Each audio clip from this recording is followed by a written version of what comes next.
कर सकते हैं। ये है भारत सरकार का बजट नोटिफिकेशन है, जो भारत सरकार द्वारा 25 जनवरी 2025 को जारी किया गया था, जिसमें यूपीएस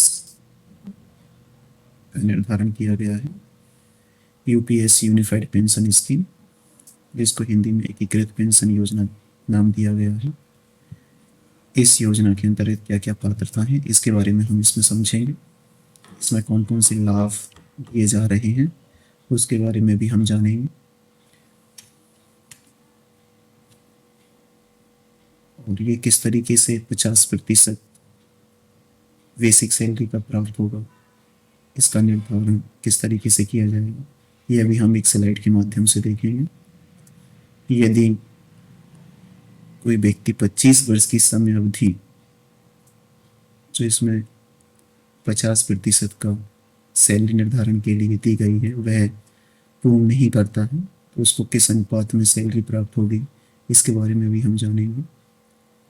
यदि कोई व्यक्ति 10 वर्ष की सेवा अवधि पूर्ण कर लेता है, लेकिन उसका वेतन यदि 10,000 रुपये से कम बन रहा है, तो यह गारंटी देता है कि उसकी पेंशन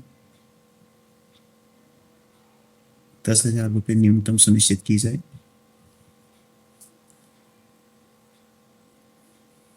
यदि कोई व्यक्ति 25 वर्ष की आयु पश्चात स्वैच्छिक सेवानिवृत्ति लेता है, तो उसके मामले में उसको कब से पेंशन का निर्धारण किया जाएगा, इसके बारे में हम जानेंगे। और इसमें सीधा सा नियम है कि यदि कोई व्यक्ति 60 वर्ष में रिटायरमेंट की उसकी एज थी, लेकिन अगर वह 25 वर्ष की समय अवधि तो पूर्ण कर लेता है, लेकिन अभी उसकी आयु 60 वर्ष नहीं हुई है, तो हम एक एग्जाम्पल ले लेते हैं कि उसने 55 वर्ष की आयु में रिटायरमेंट ले लिया है और उसकी 25 वर्ष सेवा पूर्ण हो चुकी है।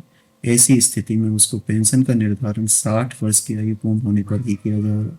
अर्थात हम 60 में से 55 को माइनस करें तो 5 वर्ष जो है, उस 5 वर्ष में उसको कोई लाभ इस पेंशन का नहीं मिलेगा। आगे और इसमें क्या नियम है, उसके बारे में हम बात करेंगे। इसमें एक नया शब्द दिया गया है, ये कॉर्पस। कॉर्पस का अर्थ होता है हमारी संचित निधि।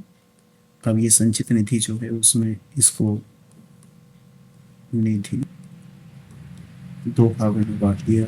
एक तो कर्मचारी का स्वयं का अंशदान होगा, जिसको इंडिविजुअल कॉर्पस कहा गया है। एक केंद्र सरकार का अतिरिक्त होगा, जिसको पूल कॉर्पस कहा गया है। इसके बारे में हम चर्चा करेंगे। पूल कॉर्पस इसमें 1.5 है। व्यक्ति का स्वयं का 10% प्लस 10% गवर्नमेंट का, टोटल 20% जो है उसको इंडिविजुअल कॉर्पस कहा गया है, जिसको हम आईसी नाम देंगे। आईसी है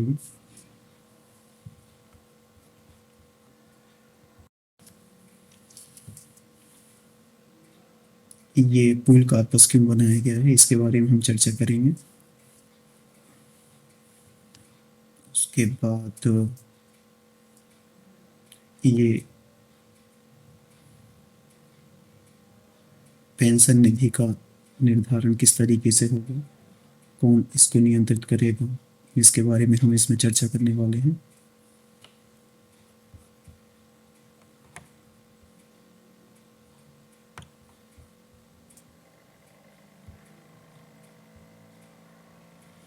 ये इसमें कुछ कंडीशंस दी गई हैं। इन कंडीशंस को फॉलो करने के बाद कर्मचारी का पेंशन निर्धारण होगा। और इस तरीके से एग्जाम्पल के माध्यम से इसमें बताया गया है, जिसमें टोटल जो व्यक्ति के बेसिक पैमाना है वह 45,000। और ये क्यों क्या है, इसको हम भी चर्चा करेंगे। क्यों एक्चुअल में उसके द्वारा 25 वर्ष की समय अवधि है, जिसको इन्होंने मंथ्स में डिवाइड कर दिया है, तो यह है 300 आ रहा है। इसको हम क्यों बोलेंगे। और ये 300 वर्ष जो न्यूनतम समय अवधि है, तो उसको यहाँ पे अकाउंट में रखा गया है। आईसी हम चर्चा कर चुके हैं। आईसी इंडिविजुअल कॉर्पस है। इसमें एक शब्द और आया है BC. VC bench mark corpus है। इस बेंच मार्क कॉर्पस को क्यों इन्होंने लागू किया है, इसके बारे में हम अभी चर्चा करेंगे। तो हम चलते हैं एक स्लाइड की ओर जिसके माध्यम से यह क्लियर होगा। आइए अब हम ओपीएस, एनपीएस और यूपीएस की तुलनात्मक अध्ययन करते हैं। ओपीएस जिसका फुल फॉर्म है ओल्ड पेंशन स्कीम, यह 31 मार्च 2024 तक लागू रहा। एनपीएस यानी नेशनल पेंशन सिस्टम, यह 1 अप्रैल 2004 से लागू है। और यूपीएस यानी यूनिफाइड पेंशन स्कीम, यह 1 अप्रैल 2025 से लागू होगा और यह ऑप्शनल है। अर्थात यदि कोई व्यक्ति चाहे तो वह एनपीएस में रह सकता है, यदि एम्प्लॉय चाहे तो वह यूपीएस को चुन सकता है। पर कंडीशंस यह है कि एक बार यदि वह यूपीएस को चुन लेता है तो वह पुनः इसमें वापस नहीं आ सकता। तुलनात्मक अध्ययन में हम देखते हैं अर्हक सेवा की यदि हम बात करें, यानी अनिवार्य सेवा जो थी वह 20 वर्ष को बेस मान के इसकी गणना की जाती थी। एनपीएस में भी सेम है, लेकिन यहाँ पर यह बढ़ा करके 25 वर्ष कर दी है जिससे गणना की जानी है, और न्यूनतम 10 वर्ष है, जबकि इसमें न्यूनतम 5 वर्ष हुआ करती थी। अंशदान की यदि हम बात करें तो ओपीएस में कोई अंशदान नहीं था। एनपीएस में कर्मचारी का 10% अंशदान था, प्लस 10% गवर्नमेंट मिलाती थी। अभी वर्तमान में गवर्नमेंट द्वारा 14% इसमें मिलाया जा रहा है। यूपीएस में भी सेम है, कर्मचारी का 10% है और यहाँ पर गवर्नमेंट 10% वहन करेगी। अतिरिक्त एक कॉर्पस है, उसमें 8.5 अलग से रहेगा, उसके बारे में आगे चर्चा करेंगे। एक मुश्त भुगतान की यदि हम बात करें तो यहाँ 1/4 पर मंथ के हिसाब से, यहाँ पे 6 मंथ का में एक बार उसको कैलकुलेट किया जाता था। अर्थात ये है कि उसका 25% मल्टीप्लाई एक ईयर यदि उसकी सर्विस हुई है तो उसका 6 महीने के हिसाब से 2 का मल्टीप्लाई होगा। और यदि किसी ने इसी तरीके से 10 ईयर सर्विस की है तो इसमें हम कहें कि 60 का मल्टीप्लाई होगा और इस तरीके से निकलेगा। तो कुल मिला के 25% उसकी सैलरी का, और साल में 2 का हम मल्टीप्लाई करेंगे। तो इस हिसाब से जितना उसने सर्विस की है उसके हिसाब से उसको लमसम अमाउंट के रूप में मिलता था, जिसको हम ग्रेजुएटी जानते हैं। पर एक कंडीशन इसमें यहाँ पे लगा दी गई है कि अधिकतम उसको केवल 16.5 गुना ही दिया जाएगा। अर्थात 16.5 का मतलब हुआ टोटल उसकी जो लास्ट मंथ की सैलरी है उसका 16.5। इसका मतलब ये हो रहा है कि उसका 33 वर्ष सर्विस से ज़्यादा है तो केवल 33 वर्ष का ही दिया जाएगा, उससे ज़्यादा का नहीं मिलेगा। यहाँ पे अगर हम लमसम अमाउंट की बात करें तो यहाँ पे जैसे 10% ये एम्प्लॉइज़ का है, 14% यहाँ पे गवर्नमेंट मिला रही है। उसका टोटल जो अमाउंट जुड़ेगा वह अमाउंट उस समय टोटल अमाउंट का 60% उसको लमसम अमाउंट में मिलेगा और 40% उसको पेंशन के रूप में दिया जाएगा, जो नीचे दिया हुआ है। इसी तरीके से अगर हम पेंशन निर्धारण की बात करें तो पेंशन निर्धारण में लास्ट मंथ का 50% बेसिक प्लस डीए यहाँ पे दिया जाता था। इसमें pension total according inflation of index के अकॉर्डिंग था, अर्थात बाज़ार में जो पैसा लगाया हुआ है 40% जो यहाँ पे बच गया है उस पे जितना भी ब्याज मिलेगा उसका सैलरी के रूप में यहाँ दिया जाएगा, जो कि निश्चित नहीं था कितना मिलेगा। यहाँ पे निश्चित किया गया है कि टोटल 12 महीने की जो बेसिक पे है उसके एवरेज का 50% यहाँ पे पेंशन के रूप में दिया जाएगा, और प्लस डियरनेस रिलीफ यानी महंगाई भत्ता भी यहाँ पे है। तो ये बेसिक अंतर है तीनों में। इसके बाद यूपीएस में कुछ नई शब्दावलियाँ हैं जिनको हम देखेंगे, जैसे कॉर्पस। कॉर्पस का मतलब संचित निधि होती है। ये 3 प्रकार से निर्मित होगा, व्यक्तिगत कॉर्पस, पूल कॉर्पस और बेंचमार्क। इसमें व्यक्तिगत कॉर्पस यानी कि इंडिविजुअल कॉर्पस जिसको हम इंग्लिश में बोल सकते हैं ये है। वेंच कॉर्पस क्या होगा? वेंच कॉर्पस होगा कि जो पैसा गवर्नमेंट के माध्यम से म्यूचुअल फंड या अन्य शेयर मार्केट में लगाया जा रहा है उसका एक निर्धारित पैमाना होगा कि उसकी जो इंक्रीजिंग रेट रहेगी वह किस हिसाब से रहेगी, तो वो बेंचमार्क के माध्यम से वह निर्धारित करेंगे। और यदि कर्मचारी कोई अपना प्लान नहीं चुनता है तो उसको डिफ़ॉल्ट पैटर्न के अनुसार यह निर्धारण किया जाएगा कि उसका अमाउंट कितना इंक्रीज कर रहा है। उसके अनुसार ही यहाँ पे संचित निधि का बढ़ना आवश्यक है। यदि इन दोनों में डिफरेंस पाया जाता है तो ऐसी स्थिति में यदि व्यक्तिगत कॉर्पस में डिफरेंस है तो वह कर्मचारी अपने वेतन में से उसको पूर्ण कर सकता है। उसका निर्धारण कैसे होगा वो हम देखेंगे। और यदि बेंचमार्क कॉर्पस में कमी आती है तो लास्ट में करेगी क्या गवर्नमेंट कि जितना ये यदि ज़्यादा है ये कम है तो जितना ये ज़्यादा है उतना उसके अकाउंट में पे कर दिया जाएगा और इसके अनुपात के बराबर में उसको पेंशन का निर्धारण कर दिया जाएगा। अब रहा पूल कॉर्पस। पूल कॉर्पस क्या है? यदि उसकी पेंशन मान लीजिए 17,500 बनती है, लेकिन किसी महीने में देखा गया कि मार्केट नीचे है और उसकी पेंशन 17,000 बन रही है, तो ऐसी स्थिति में ये जो अमाउंट गवर्नमेंट का पड़ा हुआ है पूल कॉर्पस के रूप में, उसमें से 500 रुपये यहाँ पे ऐड कर दिया जाएगा और उसको निर्धारित की गई पेंशन दे दी जाएगी।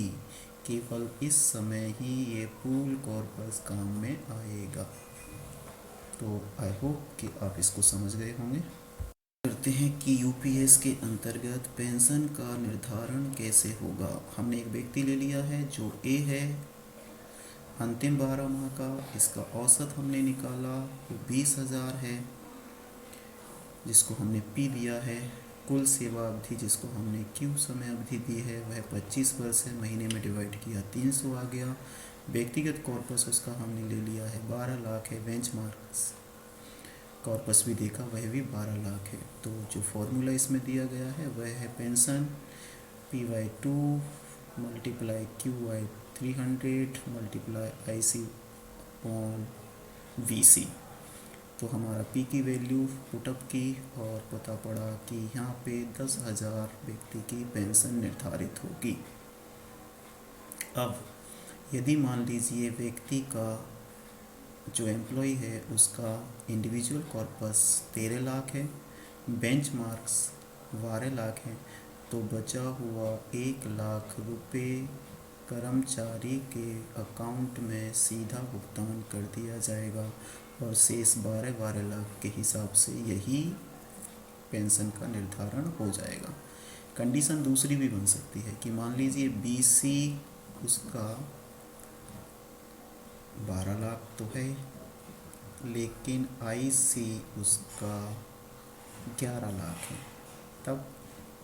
तब इसी अनुपात में जो निकल के आएगा वह उसका पेंशन निर्धारण कर दिया जाएगा।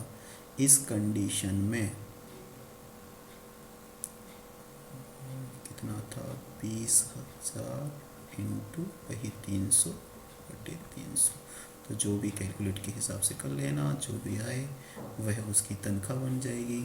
यह व्यक्तिगत कॉर्पस कम हुआ है तो अगर उसकी तनख्वाह अर्थात पेंशन, यहाँ पे शब्द पेंशन यूज करेंगे, तो यदि उसकी पेंशन 10,000 से भी कम बनती है, चूँकि गलती डिफ़ॉल्ट पैटर्न में उस व्यक्ति की है जो उसने जमा नहीं किया, तो ऐसी कंडीशन में 10,000 से कम भी पेंशन बनती है वह व्यक्ति को लेना होगा। क्लियर? नेक्स्ट, अब हम देखते हैं कि जो लमसम अमाउंट है उसका निर्धारण कैसे होगा। सपोज करिए कि व्यक्ति की सैलरी अंतिम माह में 24,000 थी, उसका 10% निकाला, वह 2400 निकल के आया। उसकी समय अवधि वही 25 वर्ष है, तो 25 को 6 महीने की गणना करेंगे, 50 आएगा, अर्थात 2400 में हमने 50 का गुणा किया, 1,20,000 रुपये उसको लमसम अमाउंट के रूप में मिलेगा रिटायरमेंट के समय। लास्ट जो मुख्य है वह है कि सरकार इतना सब कुछ करती क्यों है, क्या ज़रूरत है यह सब करने की। एक गणना यहाँ पे बेसिक सी देखिएगा। यदि मान लीजिए कि जो 10% केवल और केवल एम्प्लॉय का है, सरकार का 10% हमें नहीं चाहिए, 8.5% पूल कॉर्पस के रूप में है, ये भी हमें नहीं चाहिए, ना ये ना ये। यदि गवर्नमेंट किसी एम्प्लॉय की मान के चलिए 18,000 ही पेमेंट है बेसिक, अभी महंगाई भत्ता वर्तमान की रेट से 53% है, गवर्नमेंट एम्प्लॉय का 3% लगभग वेतन इंक्रीमेंट में प्रति वर्ष बढ़ता है। अब हम मान लेते हैं कि मिनिमम 7% के हिसाब से जो इंटरेस्ट रेट है उस पर हम SIP ही करते हैं, या गवर्नमेंट उस पैसे को जो 10% एम्प्लॉय का काट रही है डिडक्ट करती है प्रति माह, उसको यदि वह SIP में जमा करती है तो हमने एक गणना की है, उसके हिसाब से यहाँ पर उसका जो अमाउंट बनता है वह बनेगा पहले माह का 2754 2,754 रुपीज़। इसी रेट के हिसाब से ये आगे बढ़ता रहता है।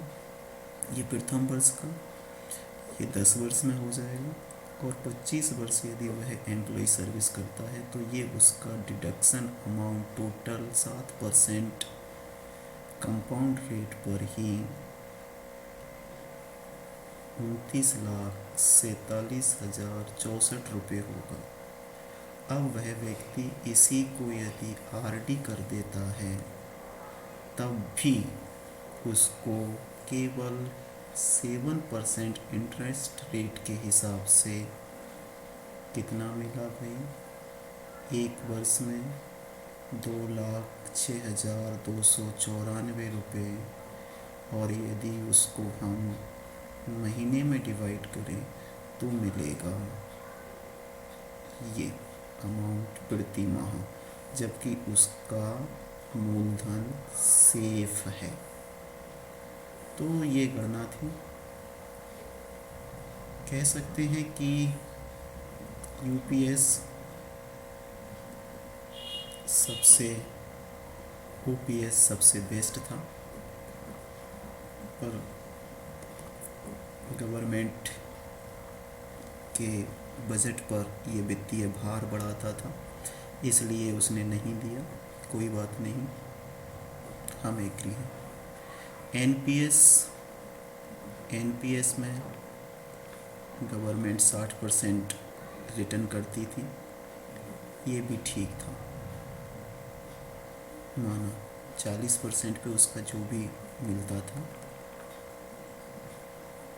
सरकार के इस रवैये के कारण लोगों ने विरोध किया कि हमें यही चाहिए OPS। सरकार ने वित्तीय घाटा ना आए इसलिए इसको लागू नहीं किया पर जैसे ही UPS आया, कर्मचारी को लगने लगा कि भाई जो भी हमारा डिडक्शन था उसका 60% हमें मिलता तो था, ये तो 10% भी गया और जो पेंशन है वह पेंशन भी कब तक ले पाएगा, जब तक वह जीवित है। लेकिन क्या है, हमारी लाइफ कोई ठिकाना नहीं। व्यक्ति कितने वर्ष लेगा, कोई ठिकाना नहीं। इसके अनुसार यह अमाउंट सरकार ने रख लिया, उसके बजाय इसका आधा सरकार आपको पेंशन में देगी। कितना आप 60 वर्ष के बाद ले पाओगे, यह कह पाना मुश्किल है। तो कुल मिलाकर कर्मचारी इसके लिए लड़े, मिला ये, तो कर्मचारी को लग रहा है ना ये मिला ना ये चाहिए, हमें जो दे रहे हो 60%, बस इसको ही 40 मिला के रिटर्न कर दो, और जैसे ही हम रिटायर होते हैं हम आपको बोल देंगे बाय बाय। तो कुल मिलाकर कैसी लगी वीडियो, कमेंट बॉक्स में ज़रूर लिखें। जय हिंद, जय भारत।